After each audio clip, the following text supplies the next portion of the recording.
Has renovado mi fe en la profecía, Lyra, dijo Vesper, y su cuerpo se tensó para honrar las condiciones que había acordado con Luce y no abrazarla. La princesa se deleitó con aquel momento, en tener poder sobre el que siempre le había ganado en todos los juegos. Lyra le agarró la mano. Después le arremangó la camisa y trazó la cicatriz que le recorría el dorso de la muñeca. La última herida que se había infligido para drenar su sangre dorada, y lo retó a hacer lo mismo en silencio. Abandonando todo su autocontrol, Vesper siguió el camino que habían forjado las lágrimas de la princesa por sus mejillas, su mandíbula y su cuello, y luego por su garganta y bajo el tejido que le cubría las clavículas, y una oleada de placer le recorrió todo el cuerpo. Control, jóvenes majestades, amenazó Luce con un gruñido. Vesper se retiró, y Lyra le sonrió.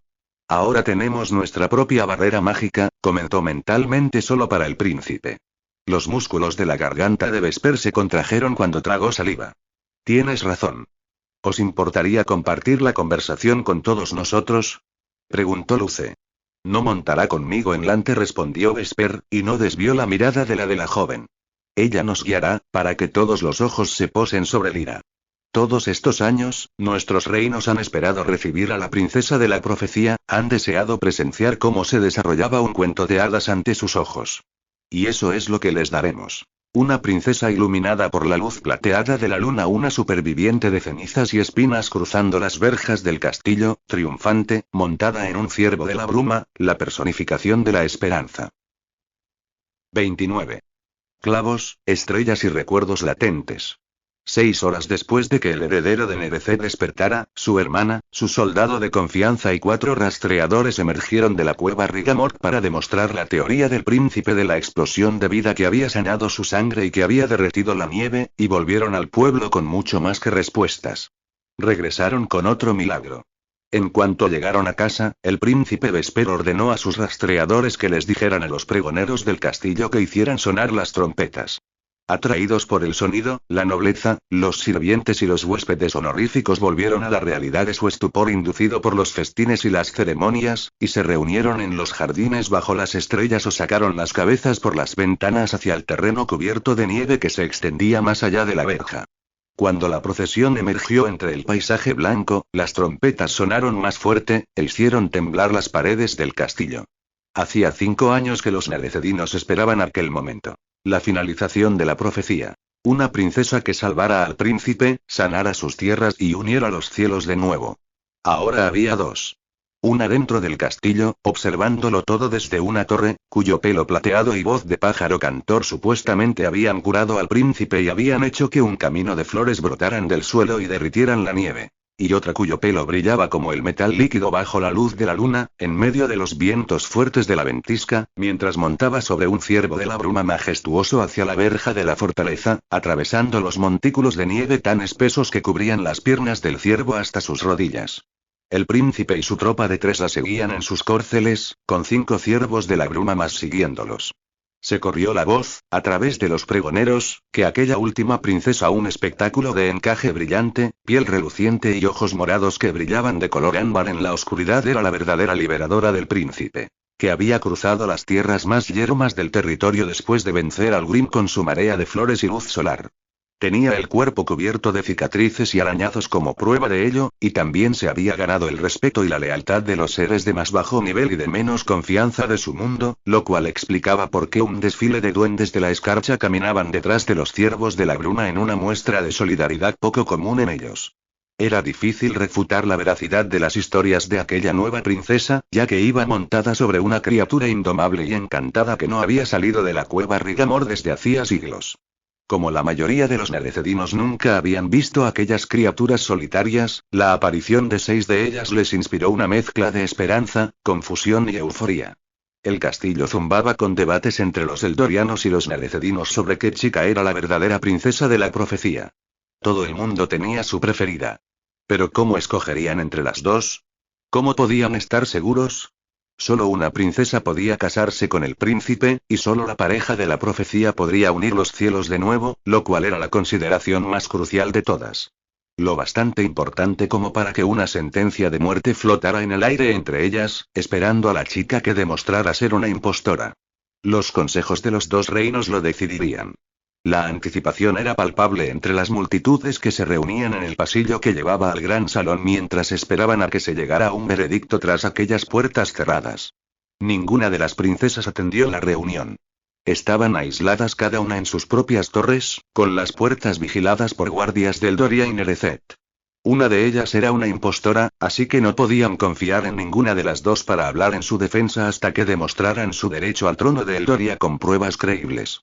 Desde luego que serían creíbles. Cuando la reunión finalizó, Griselda siguió a Sir Bartley a través de la multitud controlada por una hilera de soldados, y llegó a su habitación, donde Lustacia la esperaba bajo llave. El guardia nerecedino que estaba más cerca de la puerta asintió y dejó entrar a Griselda. Su soldado le dedicó una mirada nerviosa, pero se quedó fuera para que su hija y ella hablaran en privado.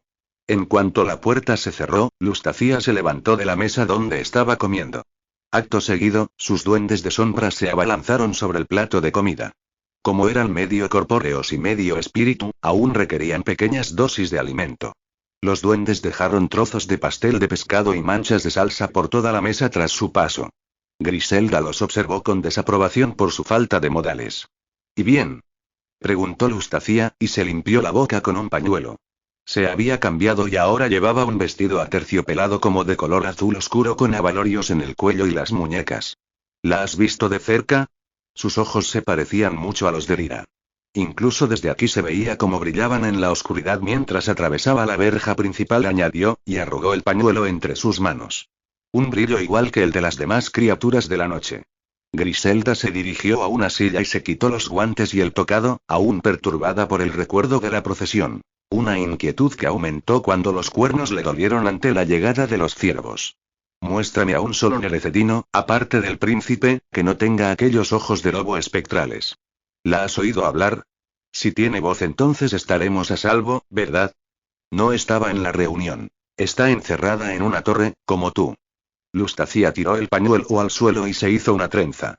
Ava y Wad me han visitado antes. Los huéspedes dicen que la otra chica utiliza el idioma de los signos para hablar con el príncipe y su hermana. Sus orígenes son un misterio, porque no tiene recuerdos. Tiene unas pestañas blancas que le llegan hasta aquí, comentó Lustacia, señalándose la frente. Añade eso al hecho que se hace llamar Mancha. Griselda gruñó, demasiado perpleja como para tratar de esconder su reacción. Lustacia entrecerró los ojos. Tú solías llamarla así. Debe de tratarse de imposible, espetó Griselda. El veneno no tenía antídoto. Lo escogí por aquella razón. Murió porque nadie pudo impedirlo. Y la muerte es irreversible. No, esto es obra de la bruja. Me oyó llamar a tu prima Mancha cuando la encerramos en las mazmorras por primera vez. La vieja bruja debe de haberse escapado de Erwan de algún modo, y está aquí jugando con nosotras. Hacía unas horas alguien había mencionado que habían visto a un zorro rojo merodeando cerca de la muralla, aunque no se le había vuelto a ver desde que el príncipe había vuelto. Tenía que tratarse de ilusión. Otro indicador de la presencia de Cromley. Al menos parecía que estaba atrapado en su forma canina, lo cual significaba que Erwan sí que había hecho bien una cosa. Había logrado quemar el olmo sílfide antes de que Ilusión recuperara sus alas. La bruja ha enviado a su propia impostora para enfadarme. Alguna chica nativa de Nerecet que ha encandilado al príncipe, quizá con un hechizo de amor. Pero la vieja cometió un error al dejarse esto en el santuario. Griselda agarró la bolsa que Sir Bartley le llevó justo después de que Lustacia regresara de espiar bajo la escalera que llevaba a la torre del príncipe, después de haber escuchado los planes de Vesper y su hermana para salir en busca de otra persona y, alguien que se llamaba Mancha. Afortunadamente, Bartley encontró la bolsa en el santuario, tal y como esperaba Griselda. Su premonición había dado en el clavo, ya que dentro había todo cuanto necesitaba para demostrar que todo aquello era una patraña en contra de la princesa de verdad y su sobrina. Lustacia se arrodilló en el suelo, al lado de las rodillas de su madre. Así que les diste la caja. ¿Qué dijeron? Griselda le contó todos los detalles a su hija mientras revivía el intercambio mentalmente. Asistir a aquella maldita reunión, estar bajo el escrutinio de todo el mundo, le había dejado un sabor amargo en la boca. El príncipe Vesper se sentó a un lado de la gran mesa junto con la reina Nova, Madame Yadia, Selena y 4 miembros del consejo de Nerecet. Se colocó directamente delante de Griselda en vez de delante de su primer ministro, su soldado de confianza o cualquiera de los 5 miembros del consejo de su corte. Era un movimiento intencionado con el que pretendía intimidarla. Como la mayoría de los nerecedinos, el príncipe era alto pero ágil, con una seguridad en sí mismo salvaje que lo hacía parecer mucho más imponente que cualquier hombre musculado. El dilema se presentó ante esa asamblea. El príncipe colocó un mango de ópalo que antes había sido un cepillo para el pelo, y una horquilla que había perdido sus piedras preciosas, y aseguró que la joven que había traído de la cueva Rigamort había roto el hechizo de los objetos. Entonces, se dirigió a su madre para que mediara aquella situación. Cuando le preguntaron a Griselda qué pensaba de aquel dilema al que se enfrentaban, la reina regente ofreció unas palabras muy bien ensayadas. Somos víctimas de la malicia y la maldad de Cromby, la bruja del tormento afirmó. Ella lo ha orquestado todo. Desde el rechazo de su majestad hacia mi querida sobrina, Lyra, que se ha mantenido pura para él y ha intercambiado cartas de amor con el príncipe durante 5 años, es esa impostora que ha aparecido a última hora con objetos que se suponía que tenían que ser regalos de boda, tras haber admitido que los había robado. Y, como verán, sin las cerdas plateadas ni las amatistas, ni siquiera podemos estar seguros de que se trate de los mismos artículos. Creo firmemente que la bruja está difundiendo calumnias sobre este matrimonio predestinado a sanar ambos reinos de sus vidas de días y noches perpetuas por algún tipo de venganza sin sentido. ¿Tienes pruebas de tus declaraciones?, preguntó la reina Nova, forzándose a sí misma a no hacer una mueca ante los grillos blancos que se aferraban al cuello de la reina como si fueran un collar de perlas a conjunto con su pelo plateado. Griselda desenvolvió una caja que había tapado con una tela. Las palabras Princesa Revolución estaban escritas en su superficie escamosa. Varios miembros del consejo resollaron en cuanto vieron la piel del basilisco que la forraba. Hace algunos días, la reina Nova envió una carta a nuestro castillo por medio de una grajilla, explicó Griselda. En ella me alertaba de la existencia de una caja que pertenecía a la bruja, y que en su interior había planes para una rebelión contra mi sobrina. Hoy han encontrado la misma caja en el santuario, después de que mi sobrina curara al príncipe de su maldición. Nadie más podría replicar un objeto como este, ya que los basiliscos dejaron de existir hace siglos. Esto es la prueba de que hemos sido víctimas de las manipulaciones de la bruja, porque es inmortal y estaba viva cuando aquellos monstruos plagaban nuestros cielos compartidos. Esto también explica que la impostora conozca el antiguo idioma de signos y, ya que Cromby también sabe hablarlo. Puedo corroborar eso, intervino Madame Yadia, con una mirada acusatoria en sus ojos de gato. Y vi esa misma caja a través del ojo de mi pájaro en las manos de Cronatia, añadió, y entonces hizo un gesto a Griselda para que se la pasara. La reina regente la deslizó por la mesa con sus manos enguantadas. Yadia la alzó y le dio la vuelta. Está hechizada. Un cierre temporal. No puede abrirse hasta que llegue la hora, sea la que sea que se haya establecido. Parece que las pruebas de Griselda son bastante creíbles. La reina alzó una mano elegante para callar los susurros de los miembros del consejo. Entiendo que mi hijo llevó la bruja hasta tus mazmorras. ¿Estás diciendo que tiene un cómplice aquí, en mi castillo? Griselda dobló la tela en la que había estado envuelta la caja y la posó sobre su regazo. Sí y no. Quizá. Es posible que haya escapado. No sería la primera vez que lo consigue. Es astuta y peligrosa. Mató a mi hermano y a su soldado de confianza. Y a tu hija, Lustacia, añadió el primer ministro, aunque lo dijo con un tono de sospecha. Sí. Estoy segura de que podéis entender mi omisión de tal crimen. Griselda fingió que se le quebraba la voz. Es muy doloroso hablar de su muerte. Incluso después de que hayan pasado tantos años. La reina regente notó cómo el príncipe la escudriñaba con una mirada predatoria tan intensa que percibió cómo se le calentaba la piel, como si estuviera a punto de estallar en llamas. Cuando se atrevió a mirar al príncipe, Griselda podría haber jurado que vio una llama naranja en las profundidades de sus ojos oscuros, como el reflejo tintineante de la luz de una vela contra una pared de ónix. Vesper alzó una ceja y le ofreció una sonrisa. No era de compasión. Era más bien pícara. Esto es lo que yo pienso del tema, dijo Vesper en aquel momento sin apartar la mirada de Griselda. Considerando que el bienestar de nuestros reinos está en juego, y estamos hablando de unir mi vida a la de otra persona, solo hay una manera de saber sin ningún tipo de duda qué chica es mi igual. Todo el mundo ha estado buscando un príncipe con los ojos de un cuervo y una princesa con el pelo plateado. Pero seguro que todos estamos de acuerdo en que las apariencias pueden alterarse. Sin embargo, la esencia de una persona no puede cambiar. La profecía dicta claramente que por sí solos, el príncipe y la princesa conquistarán el mundo del otro. Yo ya he hecho esto al orientarme por el laberinto de espinas del desfiladero de la ceniza y sobrevivir a la ciénaga de luz de luna. Como nadie puede demostrar que el camino de flores que unía Nunca Noche con la cueva Rigamor nació de una canción o de un beso, propongo hacer una última prueba a las chicas para saber quién ha conquistado este reino de verdad. Griselda se detuvo en su explicación sobre los eventos que habían sucedido, y notó cómo se le formaba un nudo en la garganta. Así que funcionó, comentó Lustacia para animarla a continuar, y Griselda regresó a la realidad, en la habitación de la torre donde estaba su hija. ¿Tienes suficientes dudas sobre la chica que ha traído la bruja como para necesitar pruebas de su autenticidad? Sí. Entonces, ¿por qué pareces tan nerviosa? Griselda estrechó la bolsa vacía y sus labios no pronunciaron la respuesta. Porque creo que no ha funcionado. El príncipe no se sorprendió tras su táctica sorpresa. Era como si hubiera esperado que Griselda sacara la caja y se la pasara a la hechicera. Como si aquella acción hubiera sido justo lo que quería. Quizás se había vuelto loco de verdad en aquel sueño profundo en el que se había sumido. Griselda tamborileó los dedos contra la bolsa. No estoy nerviosa. Solo estoy deliberando. ¿Deliberando qué? La mejor manera de explicarte el resultado de la reunión. Lustacia esperó a que su madre siguiera hablando mientras mordisqueaba la punta de su trenza deshecha.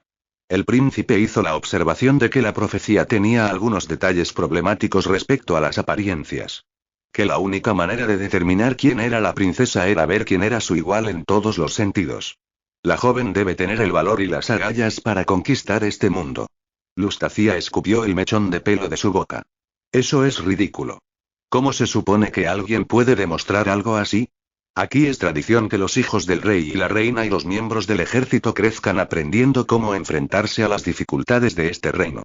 Desde que son pequeños, se les enseña a aguantar el dolor de los clavos, de las espinas y de la picadura de los escorpiones, y practican tumbándose en una cama de clavos en las mazmorras.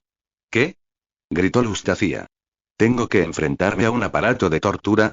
Me salen morados solo con dormir sobre un colchón de plumas. Griselda alzó una mano para calmarla. Hay algo más y para ser su igual, la princesa debe demostrar que puede relacionarse y hacerse amiga de las criaturas que habitan en este mundo, las que ocupan todos los rincones de este castillo. Así que la celda también estará repleta de insectos, explicó, y se le erizó la piel solo de pensarlo. No. No, no, no. Madre. Todos estos años hemos vivido rodeadas de pájaros que nos protegían de aquellas atrocidades. Nunca he tenido que lidiar con ni plagas. Lustacia tembló. Llévate a los duendes como tus guardias de sombras. En cuanto estés sola en la celda, haz que te protejan igual que lo hacían los pájaros en las mazmorras. Quizá también puedan acolchar la cama de clavos. Lustacia miró a las sombras que seguían luchando por los restos de su comida. ¿Cuántas pruebas más tendré que sufrir para demostrar mi identidad? Estoy agotada. Ya ni siquiera estoy segura de querer ser reina. Griselda se abalanzó sobre Lustacia y le clavó los dedos en los hombros. Nunca vuelvas a decir eso, siseó mientras Lustacia se quejaba de dolor. ¿De verdad crees que sabes lo que es pasar por adversidades? He renunciado a todo por esto. Lo he hecho para que pudieras sentarte en un trono que debería haber sido mío desde el principio. Los duendes de sombra bajaron de la mesa y empujaron a Griselda hacia una silla para proteger a su dueña. Después, revolotearon por el aire y le quitaron las horquillas que le sujetaban el tocado para dejar al descubierto los cuernos. Lustacia se masajeó el hombro. Les pido que te dejen en paz, madre. ¿O debería decirles que eres su postre? Griselda se alisó los mechones de pelo que se habían movido de sitio con las ráfagas de aire. Quizá deberías recordar que sin mi ingenio, ni siquiera tendrías tus propios guardias. No he hecho otra cosa que animarte a ti y a tus aspiraciones románticas desde que te enamoraste del prometido de tu prima. Lustacia mordió el labio, y envió a sus duendes a ordenar el desastre que habían hecho en la mesa. Uno de ellos se restregó por la superficie para absorber las manchas como una esponja, mientras que los demás recogieron las migas del suelo y las devolvieron al plato. Griselda asintió a modo de aprobación. Ahora no podemos volvernos la una contra la otra. Estamos muy cerca. El príncipe ha modificado el pacto de sangre con su propia sangre. El nuevo contrato dice que quien pase la prueba será su esposa, y que encarcelarán a la otra, y la nueva reina decidirá cuál es su destino en cuanto la coronen. Lo único que tienes que hacer es aguantar todo el período de cesación o durar más que tu oponente sin suplicar que te saquen de allí, lo que sea que suceda primero. Unas cuantas horas y por fin el príncipe y la corona serán tuyos. Lustacía se apartó la tela del vestido que le cubría el hombro para revelar los morados que ya se le habían formado en su delicada piel con la forma de los dedos de su madre. ¿Qué pasa si ambas aguantamos? Se rumorea que la otra chica está llena de cicatrices y arañazos. Es una salvaje, y obviamente está más acostumbrada que yo a ese tipo de situaciones. La reina Nova y el príncipe Vesper han decretado que si ambas aguantáis toda la noche, la joven que posea más atributos físicos especificados en la profecía será proclamada como la hija del rey Kiran y se casará con el príncipe inmediatamente. Tu rival solo tiene la piel y el pelo. Tú, por otra parte, tienes algo que la impostora nunca podrá emular. La voz de pájaro cantor de la princesa. Lo que significa que es imposible que pierdas. Aún así, Lustacía se puso en pie y deambuló por la habitación. ¿No deberíamos preparar un plan alternativo? Siempre tienes uno. Griselda pasó la mano por el bolsillo de su vestido, y recorrió con los dedos la forma redonda del objeto que escondía. Sí, había otro plan. Uno que ya había puesto en marcha. El último recurso que esperaba que no fuera necesario. Nos arrodillamos en suelo de la tarima, a los pies del trono y a la merced de las cortes. ¿Te has vuelto loca? ¿Qué clase de plan es ese? Ningún reino se apiadará de nosotras. Todo el mundo quiere que los cielos se unan de nuevo, y nosotras nos hemos interpuesto. Griselda se encogió de hombros. Sí. No solo nos culparán de la muerte de Lyra, sino de querer atentar contra la profecía. Las lágrimas se acumularon en los ojos de Lustacía de nuevo. Así que no te quedan ideas. Entonces sí nos escaparemos. Por si no te habías dado cuenta, el príncipe nos tiene bajo vigilancia constante. Hasta tus hermanas están siendo vigiladas ahora mismo.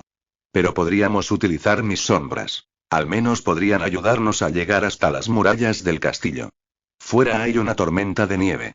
Las espinas ya han vuelto a crecer y las criaturas de la noche están acechando su próxima presa. ¿Viste los arbustos cadáver y los escorpiones de la escarcha con tus propios ojos, el modo en que atacaron a Lyra en aquel ataúd? ¿De verdad piensas que tus hermanas y que tú y yo podríamos sobrevivir a aquellas tierras yermas durante más de una hora? ¿A dónde iríamos? Nos están creciendo cuernos en la cabeza. Nunca estaremos a salvo a menos que el príncipe nos proteja. Lustacía se dejó caer al suelo y se quedó pálida. Sus defensores de sombra dejaron de limpiar para danzar a su alrededor, tocándole la trenza, como si trataran de ofrecerle consuelo. Griselda caminó hacia la habitación adyacente para lavarse la cara con agua fría y pensar en aquel giro inesperado de los acontecimientos, pero se detuvo en el umbral. O encuentras el valor para enfrentarte a la prueba o a la ira de los dos reinos. Te dejo que hagas esa elección, comentó la reina regente, y cerró la puerta. Todo castillo tiene sus pasadizos ocultos. En la fortaleza de obsidiana de Nereseth, todos los miembros de la corte podían acceder y utilizar la mayoría de ellos, ya fueran sirvientes, o miembros del personal militar o del consejo. Sin embargo, había un pasaje que solo conocían Madame Yadia y la familia real. Era una escalera secreta empinada que conducía directamente desde el laboratorio de alquimia secreto, debajo de las mazmorras, hasta la sala del trono, 5 pisos más arriba.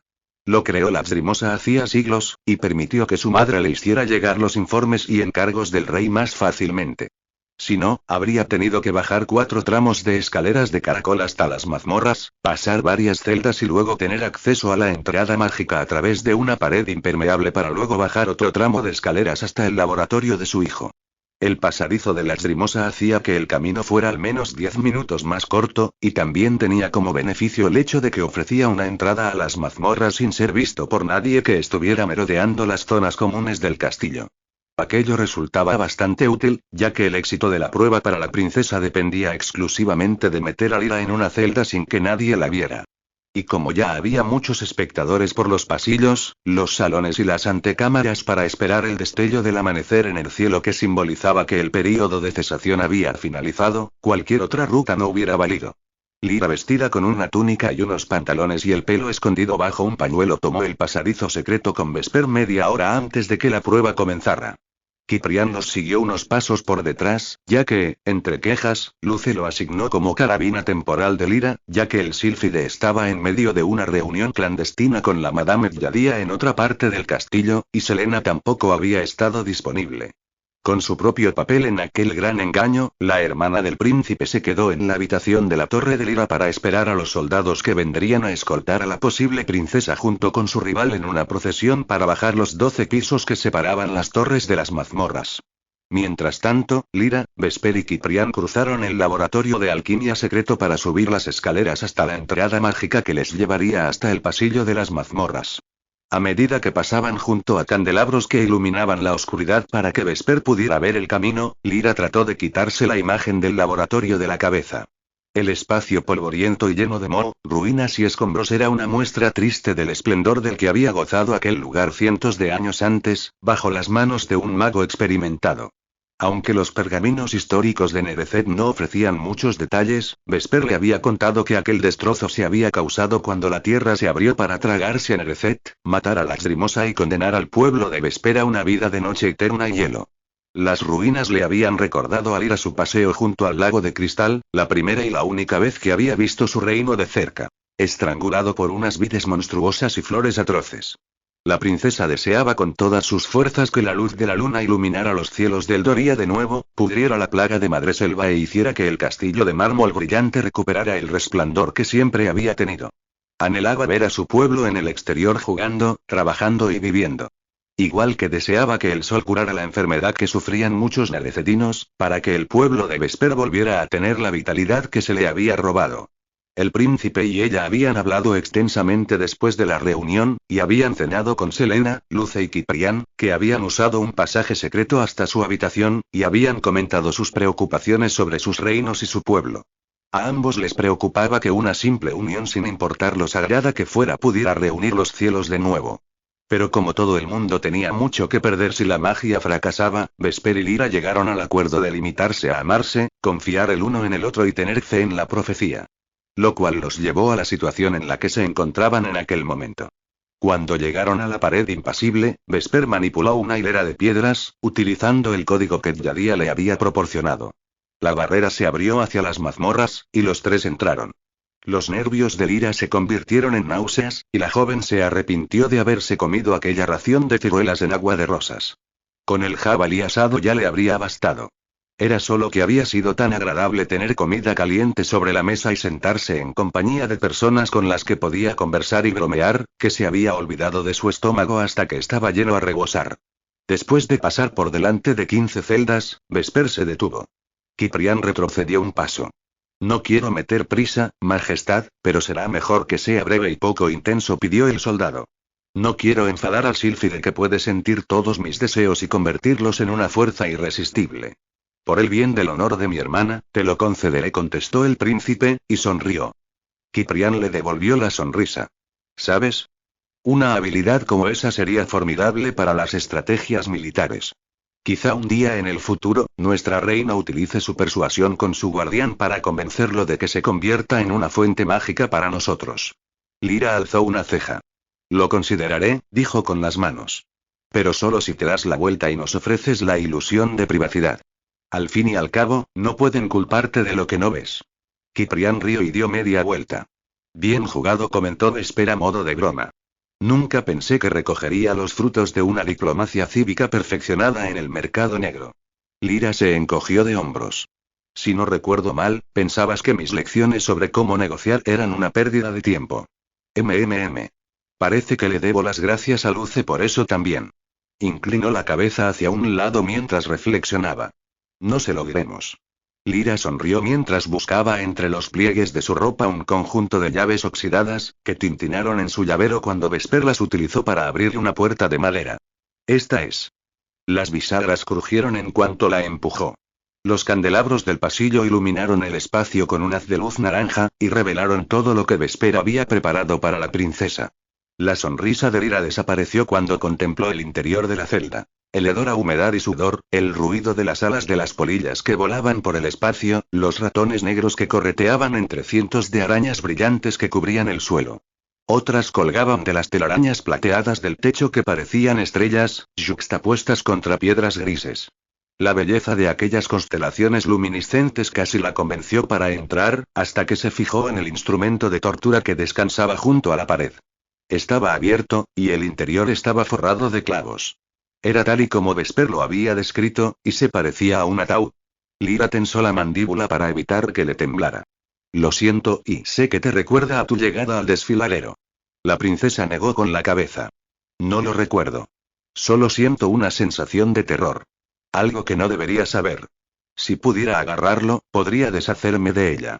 Vesper frunció las cejas, la agarró de la mano y la acercó lo bastante a él como para presionar los nudillos contra sus labios. Pronto recuperarás aquellos recuerdos, afirmó Vesper, y la joven percibió el olor del vino de la cena en su aliento cálido. Ahora Abjadía tiene la caja hechizada de Cromley. Y en cuanto te ganes la corona y se abrirá, añadió Lyra mediante gestos para acabar la frase, y acarició el rostro del príncipe con la mano que tenía libre, agradecida por aquel recordatorio. Lucy aún no le había dicho dónde había ido Cromley, pero al menos había compartido los detalles de la nota que le había dejado. Vesper besó la muñeca de Lyra. Sus labios permanecieron allí durante unos segundos, en el borde de su manga, y la princesa no tenía dudas de que quería continuar. Más allá de su antebrazo y su codo, hasta sus hombros y su cuello. El príncipe alzó la vista. Tenía los ojos iluminados con una nueva luz. Hay algo que llevo un tiempo queriéndote preguntar, le dijo a Lyra mentalmente. Siempre lo he asumido, pero no es justo para ti. Así que ahora que nadie nos oye añadió, y se volvió hacia Ciprián momentáneamente. Lady Lyra, ¿quieres casarte conmigo y ser mi reina durante el resto de mi vida? ¿Quieres reinar a mi lado tanto durante el día como la noche? Lyra estudió su rostro hermoso, sus facciones sombrías, sorprendida por la dulzura de aquel gesto. Para el resto del mundo, ya estaban prometidos, pero que él se lo pidiera y que le diera una elección y no como príncipe y princesa, sino como un chico y una chica cuya amistad se había convertido en algo aún más hermoso, y que había restaurado el control que la joven había perdido, lo cual era exactamente lo que Lyra necesitaba en aquel momento. Sentirse fuerte. Segura. Completa y esperanzada. Sí, respondió sin pensárselo dos veces, y le acarició la mejilla. Gracias a las estrellas y a la una. Vesper le besó la palma de la mano y la atrajo hacia él. En cuanto seas mía, le rendiré homenaje a cada cicatriz que te cubre el cuerpo por mi culpa. Incluyendo las que puedas hacerte esta noche. Ciprián se aclaró la garganta. No puedo veros, pero sé lo que significa ese silencio. Para citar la sabiduría de Luce de antes. Las conversaciones íntimas, ya sean en voz alta o mentales, son inapropiadas en todas las ocasiones, excepto en la cama de un matrimonio. Lyra y Vesper esbozaron una sonrisa. La princesa suspiró y se volvió hacia la puerta con los músculos tensos.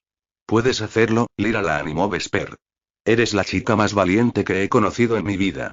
Y los estándares de un Pegaso son bastante altos. La joven le dedicó una mirada divertida, agradecida por cualquier distracción.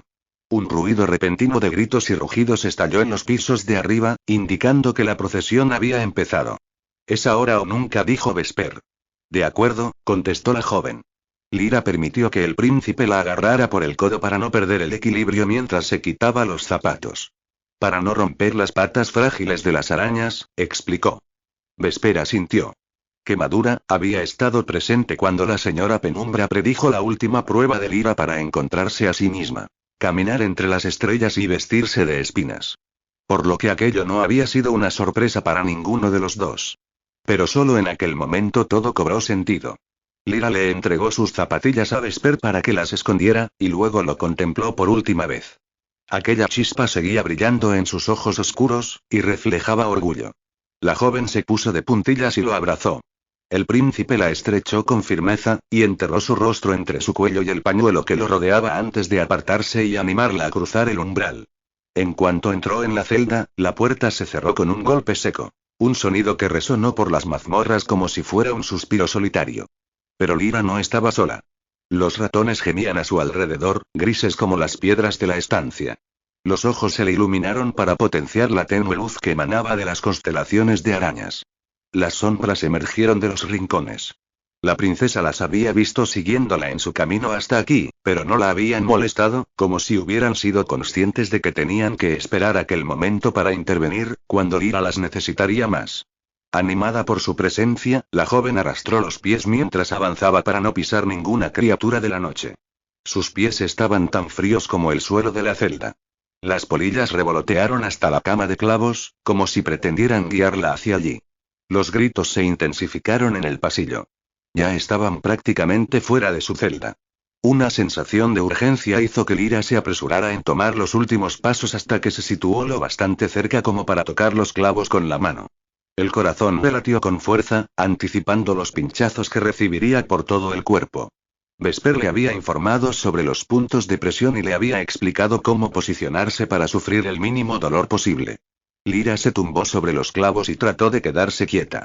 Las puntas afiladas le tocaban la piel, pero no se le clavaban ni aún. Lyra cerró los ojos, pero advirtió que no podía cerrar la tapa del ataúd para encerrarse dentro. El terror la invadió y la dejó inmóvil, así que pidió a sus sombras que lo hicieran por ella. Todas obedecieron, y la dejaron completamente rodeada de clavos. No había tiempo para entrar en estado de pánico, ya que la procesión de personas había empezado a abrir las puertas de las celdas. Vesper escogió esa habitación específicamente para Lyra. Había agujeros en la pared para permitir que el sonido se filtrara a través de ellos.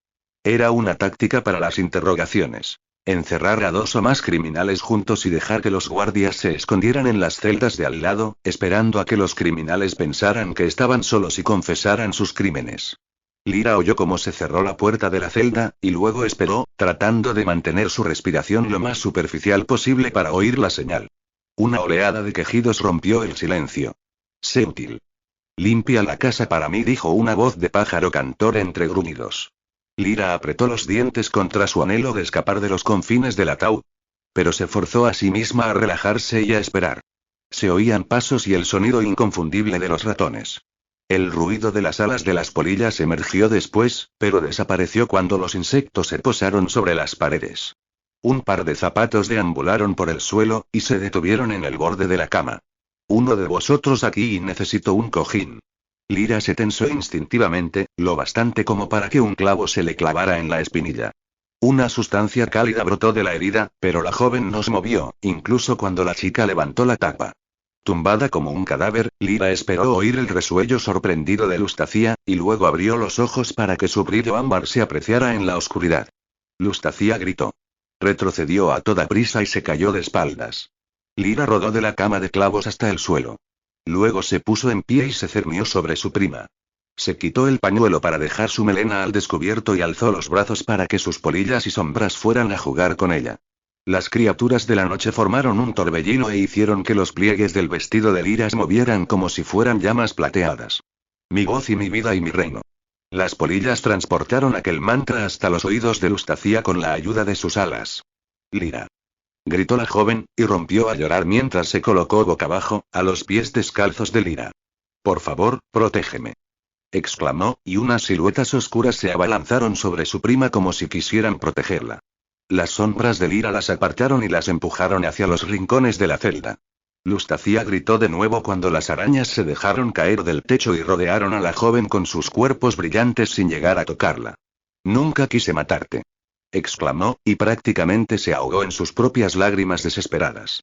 Lustacia trató de apartar las telarañas que se habían formado a su alrededor, y gritó cuando se le quedaron pegadas entre los dedos.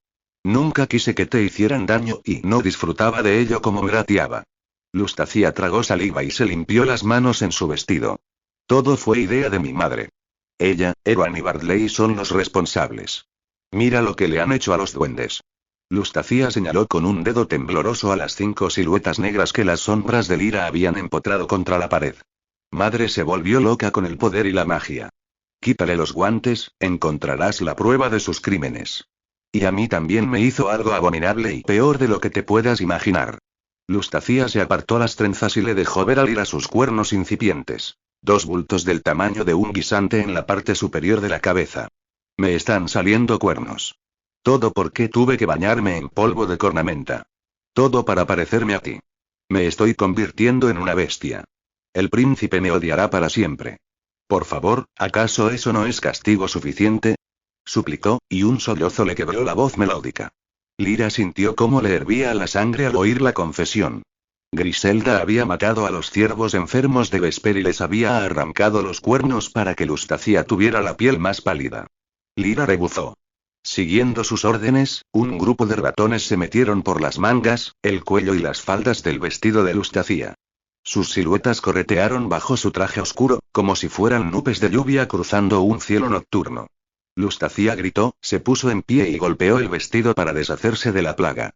Las sombras de Lyra agarraron a su prima de las manos y los pies y la hicieron levitar para mantenerla inmóvil y evitar que aplastara a los roedores. Le cayeron los zapatos al suelo. Lustacía suplicó que la dejaran, y luego gritó de nuevo para que Lyra se apiadara de ella. Sí. Grita para siempre, pensó Lyra, y las alas de las polillas repitieron las órdenes de Lyra. Grita. Y Lustacía lo hizo. Gritó y sollozó como si no hubiera un mañana. Era una melodía hermosa y atormentada de notas cristalinas que resonaron por toda la habitación. Lyra cerró los ojos mientras la ráfaga de aire le removía el pelo y la ropa. La canción de Lustacía la rodeó, y Lyra lo agradeció porque anhelaba oírla. Incluso aunque no se acordara, el vacío de su garganta se hizo aún más grande, como si echara de menos su voz. Cuando sonó la última nota y Lustacía se quedó vacía y jadeando en el suelo, pegajosa con las telarañas y las heces de los roedores, Lyra se arrodilló al lado de la cama de clavos. De debajo, sacó la caracola encantada que Madame Yadia había dejado allí horas antes. Lyra la selló con su corcho especial de sauce y se puso en pie. Lustacía se enjugó las lágrimas con una manga. ¿Qué has hecho?, murmuró, aunque su voz ya no era melódica. Era áspera y común. Volvía a ser la suya. La puerta de la celda se abrió de par en par y reveló a los miembros del Consejo de Nevezet y Eldoria con el primer ministro Albous en cabeza, que se habían escondido en la celda de al lado para escucharlo todo. Vesper y la reina Nova dieron un paso hacia adelante junto con Selena, que se había vestido como Lyra en un vestido vaporoso y un velo. Había caminado al lado de Lustacía durante toda la procesión y se había metido en la celda de al lado, por lo que Lustacía nunca había sospechado que habría otra persona esperándola en la suya. Todos habían sido testigos de la confesión de Lustacía. Todo habían oído que era la responsable del largo y difícil camino de Lyra para recuperar su trono.